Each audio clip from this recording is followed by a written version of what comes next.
We'd like to welcome each and every individual to Voices of Integrity, Top Gun Sales Bootcamp Training. And Nora, what you got? I had 60% yesterday.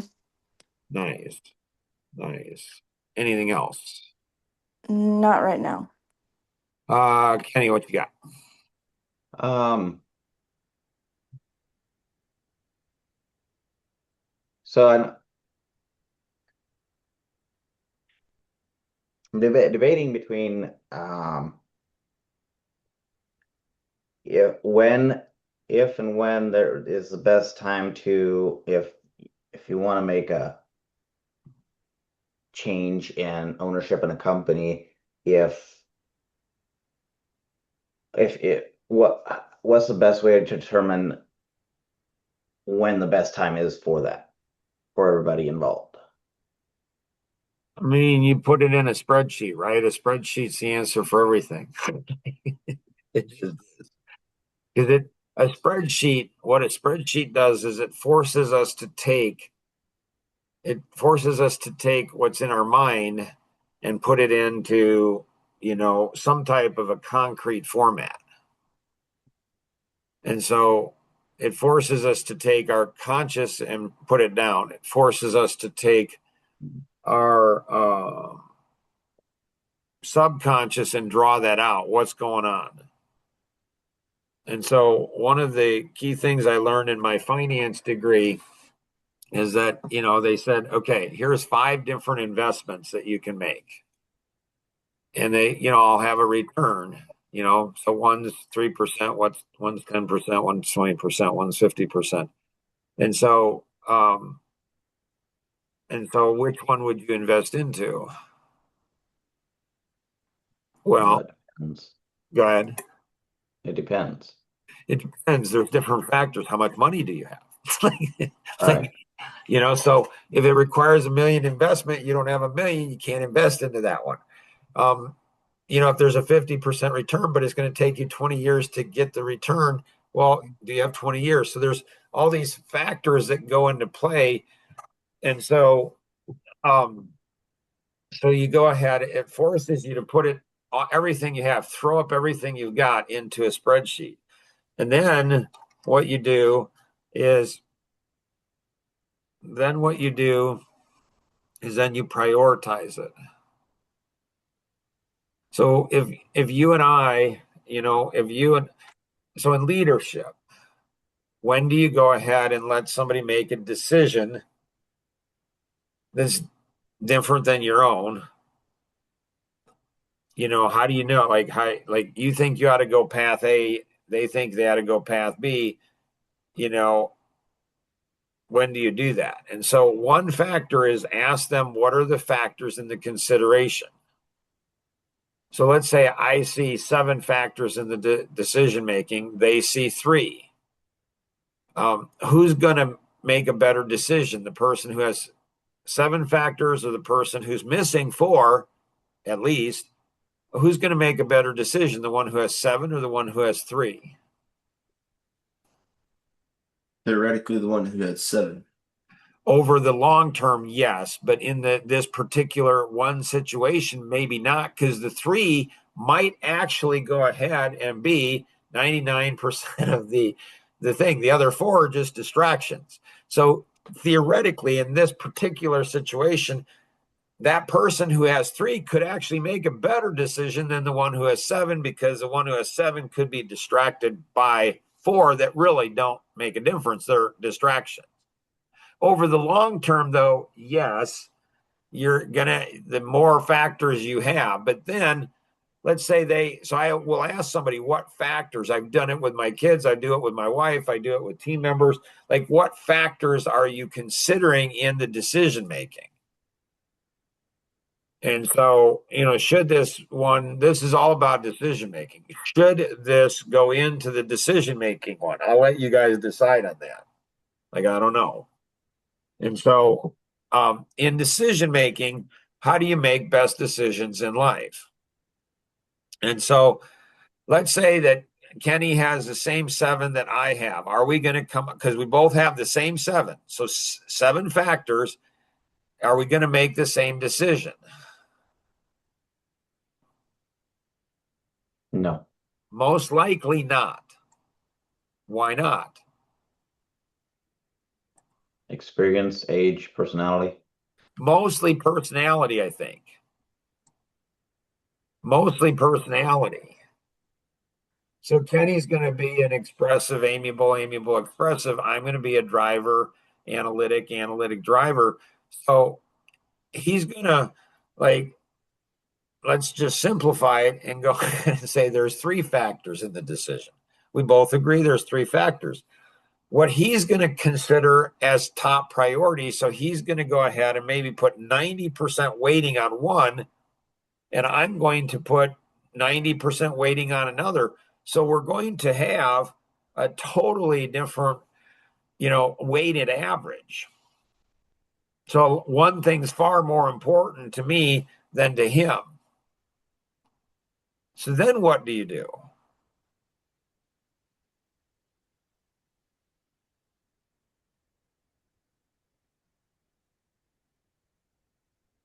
I don't know. So Look at go ahead. the big picture. So you go ahead, and there's a white paper out there that I just looked at the other day that I wrote years ago. It's big and small.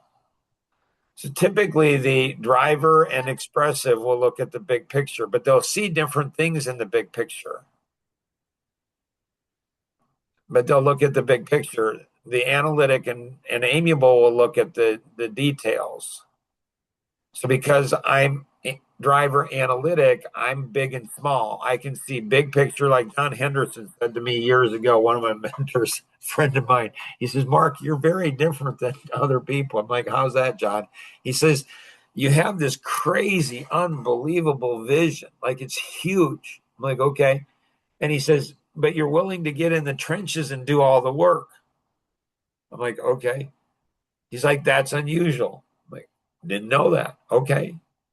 He said most people have vision, aren't willing to get in the trenches and get their fingers dirty. You're willing to get in and get your fingers dirty. You're willing to do the hard work. Or if you're doing the hard work, if you're in the trenches, digging the trenches, you don't have the vision. I'm like, okay, that kind of makes sense. And so Kenny's got, he's got vision. And then, so he can do big and small too, but he's going to see big and small very, very, very different than I do. So then I look at, and then I say, will he own the mistakes can he see them? Like, that's something in my sleep last night. I'm like, I found out something yesterday from somebody I worked with around, and I'm like, that person is just they're missing everything. It's like, you got to be kidding. I just can't believe that person. I just feel bad because they just don't get it. And so, so then I say, is Kenny, like, what's the impact, on other people? Like, Kenny's an adult. He's not a child. So he's an adult. And so, hey, do I go ahead, so what the impact? But in business ownership, well, you got other owners, you got team members, and then you got customers. You got a whole bunch of different factors. And then I just smile and say, welcome to my world. This is the world I live in. So I've gained a lot of experience by taking my wife and 7 kids on vacation. And so there's a specific strategy that I had in taking them on vacation. One of those is I went ahead and what's the most important thing that you want to do on vacation? So at least they all got one thing, at least one thing. Because what one child wants, the other one wouldn't. It's just so fascinating. Can I apply that experience to this? I can. So it's you consider all of the factors, but you don't allow them to control. Consider, but not control. And then you have to be really self-aware about the selfishness and about the heart is deceitful and desperately wicked. Who can know it? And so it's complicated. It's complicated. And so you put it out on a spreadsheet, and then Kenny, you open that up to the other people and say, hey, am I missing something?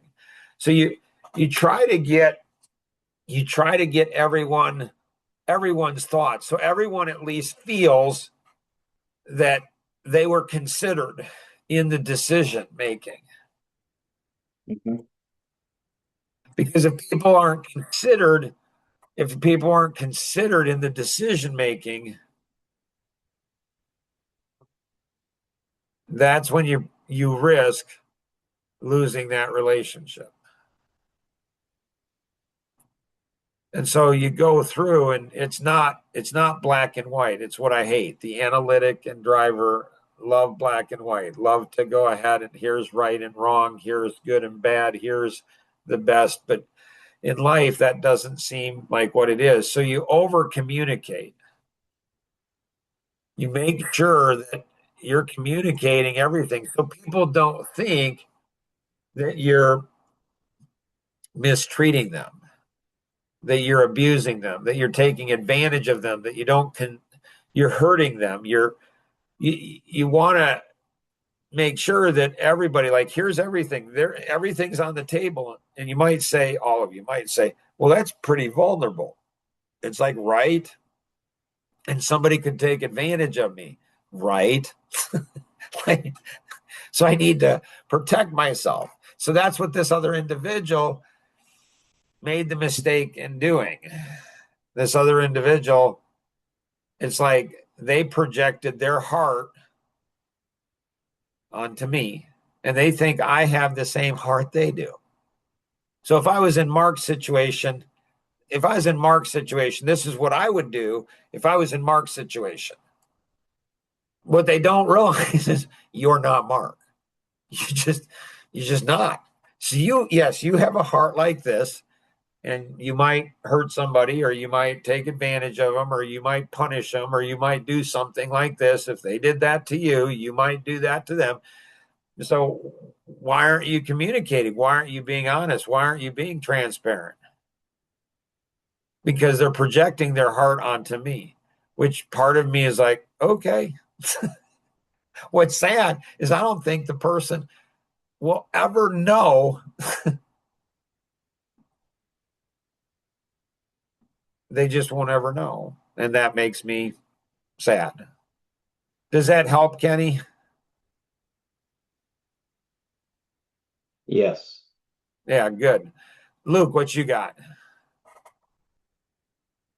So I've had two situations recently where I was dealing with the wife, and it seemed like if it were up to the wife, we would have moved forward, like right then and there.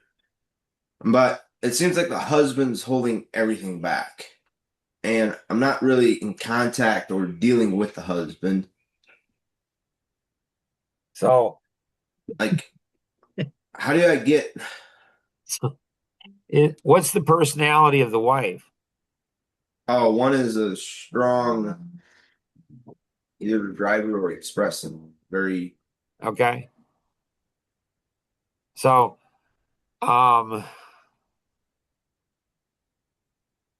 so if the wife would have been an amiable, I'd say she's likely controlling everything, but she's throwing her husband under the bus. And he might be fine with that. Like, it's fine. He's the meanie. He's the one. So she just might be really smart in negotiating. Mm-hmm. If she's the driver or the expressive, so you might say, if you can't get, so spouses are terrible at selling one another. They just are. I mean, you'd think being married that they'd be good, but they're not. So you'd think that if it was an expressive wife, that she'd know how to sell to an analytic husband, but she doesn't. Everything she says might have the opposite effect on him. So you might go ahead. This is why it's so important. There's a huge difference between a driver and expressive. Again, if you had the book, you might have been able to been able to get this. The new AI Life GPS, I think, could get this to you as well. And so you got to get their personality, the husband and the wife. And so that's really, really, really, really important. So you might say to the wife, so like, marriages are, 50-50 ish, but like, who's going to make the decision on moving forward on this? Would that be mostly you or your husband? And then, often the expressive and the driver thinks it's them, not realizing that the amiable, especially the amiable or analytic, is really the one pulling the strings. They're really the one. The amiable is the control freak. People think the driver is. The driver is just good at being self-controlled. They don't want to control anybody else. They want everybody else to be controlled. That's been my experience with the drivers I know. They don't want to control people, just control yourself so I don't have to clean up your mess. Because the driver tends to have to clean up everybody else's mess. And he or she gets tired of it, honestly. It's like, you know what? And so, but the amiable, they're the ones that are control freaks. And they do know how to control things, but they suck at it. I mean, they do.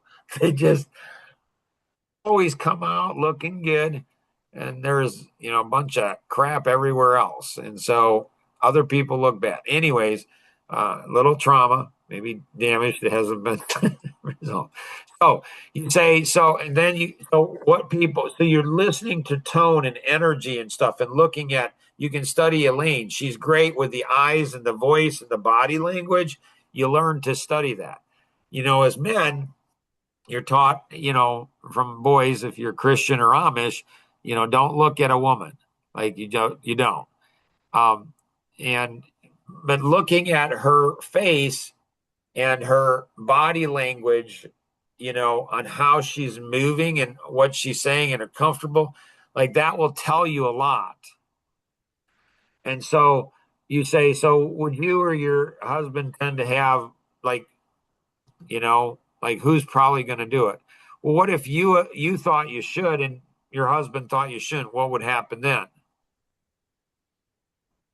And then who decides like on the budget? So a lot of times the amiable and the analytic, they don't want to be involved in the process, but they want to control the process. So this is where if you guys were going through the Personality Masteries course, it would help you so much. Like what I'm sharing with you guys, because you guys through Top Gun and other Action Vision coaching, you're getting coaching on the personality. So you're getting, a lot, but if you went through the course, you'd know a lot more.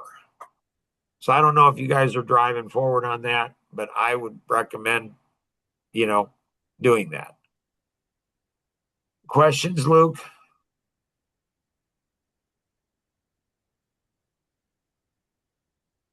I gotta figure out how to get our. And so what I'm thinking, we don't really have I don't really have my sales process, or when I go into to go meet someone to give them a Right. roof estimate or whatever. I don't have that on paper. Right. Like what I was thinking of doing is maybe, well, I don't have it on paper and I don't get their personality in that process. Right. I was thinking of maybe doing is like a recording of one. I think Indiana is one party consent. And then like recording a meeting and then getting it on paper and then having you or someone look at it, whatever from there. Yeah, and just there's there's things that are legal that aren't moral, and there's things moral not legal. You really want to do things moral and legal. That's the highest standard, is what's moral and what's legal. You can record yourself, without recording the other person. And so the legal is, one person's consent, but I don't know. I just get nervous. Mm-hmm. I get nervous about having something recorded, with the other party if the other party hasn't acknowledged that, especially with technology the way it is today. I don't know. It feels yucky to me. But you could do your own because your own would go ahead and track your own stuff. So again, that's up to you. But yes, I would say that's a good idea. Or you could do a Zoom call and you could go ahead and record that. That would be really good. And you could be you could switch off. Like Kenny could do the presentation to you and you could do the presentation to Kenny. You guys could switch off. So you could do some role playing. And that would then be used for future training of, Dreamscape people. Good for that. Okay. I don't have anything else. Kevin, great to have you here. Do you have any questions, Kevin, or anything? No, I don't. Anybody else have anything else? Okay, so like, what do you guys think about my dilemma?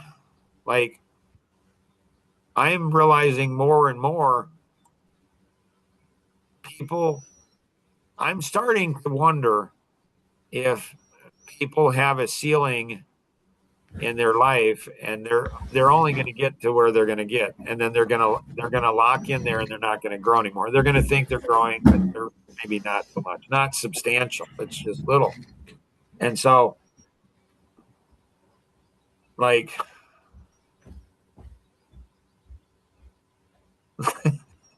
like how do you help somebody see something that they can't see and maybe don't want to see?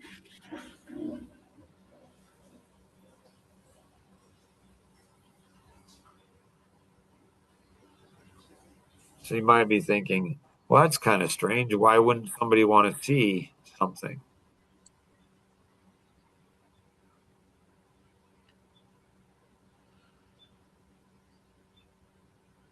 So, the book Good to Great, where it's like you find somebody else that sees it. Nice. How do you But I get don't know, is that like I don't care about the person who can't see into it and doesn't and isn't willing, or is it like where you it's did you read an ego book? yes, ego is the enemy. And so what did you come up with from that book? It's like ego just kills us. Anything else?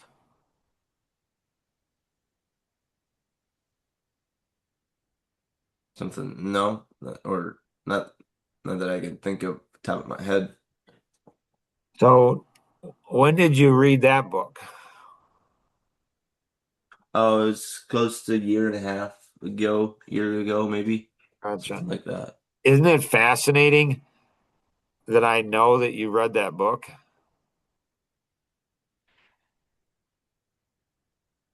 Sure. And it didn't come from you. And I don't know if I've ever heard of that book before. Maybe I have. I don't remember. I definitely have not read it before.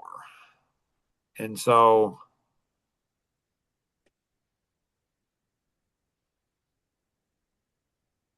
if you would have managed up and out on that, if you go back through that again and you manage up and out and you get other people to read that book with you, you're going to see stuff the second time around, and or you're going to see something deeper. I mean, when you manage up and out, it locks it into your memory. I mean, one of the benefits of like people like Ben, when we went on the rafting trip, like his friend Lane, like he came over to the Spring Fest and he's like, I don't know, I said something to him and his girlfriend, fiance, and Lane told Ben later, it's like, how did your dad remember that from a year ago or 2 years? Like, how's he? And Ben just started laughing and he said, I don't know. My dad's got this crazy, crazy memory. So, one of the things that the 15 to 25 podcasts a week that I do helps my memory. Because if I can, I told Patrick, like we were playing pickleball, and I'm like, he's coming up with brilliant stuff. Brilliant stuff. And I'm like, we got to get that into a podcast and get it into writing. See, if you write things down, it embeds it in your brain more. If you share it on a podcast and if you create a model, like the model is the ultimate, I think. If you can put it into a model like this, or if you go ahead and, have the quantum feeling, there's a whole bunch of models. If like here, you put it into a model so other people can understand something. So you write about it, you talk about it, you teach it, you practice it, you do all of those kind of things. And so there's an ego model out there. There's probably 3 to 5 factors in an ego. You go back into that book and you pull that bad boy out. So a lot of times there's, 4 factors, 3 to 5. A lot of times there's 4 factors. So which of the 4 personalities is going to have, the biggest issue with ego? I mean, which ones do I think do? I think the analytic does. And I'm secondary, so okay. Or I'm very strong analytic. Why the amiable, yeah, they do. And the, expressive does. What about the driver? Well, I don't think so. I mean, no, I don't know. It's like, does the driver, because the goals of the driver, like a goal of a driver, like this is what I was put on this planet to do. This is the purpose. This overcomes everything. If ego is an enemy to my life vision, I have got to get rid of ego. Okay. And so, er, so all of you, when you're reading something, you're going through a podcast, you want to share it with other people. One, so you're going to benefit 10 times as much if you share with other people. You get other people reading the book, they're going to see things that you're not going to see in different ways. You're going to have a lot better experience. It's like going on a wilderness adventure, a camping trip together of your mind. Like when you go on a camping trip, especially in the wilderness, especially when there's no electricity, you bond together. When you go through a book, you bond your mind together with other people's minds. What were you thinking? Because your thoughts, they go ahead and create most of your destiny. It's how we think. So think about that. Maybe come back next podcast and like help me out here. I mean, I'm serious. Like you guys may have the answer. Like I'm struggling because I'm like, I'm just going to let they're an adult. I'm just going to let them go. I'm like, and it's like, and so, yeah. So always remember we can accomplish so much more together than we ever could on our own. Have an amazing day. Bye-bye. Good to have you on, Kevin. Hope you're on again. We'll see you. Bye.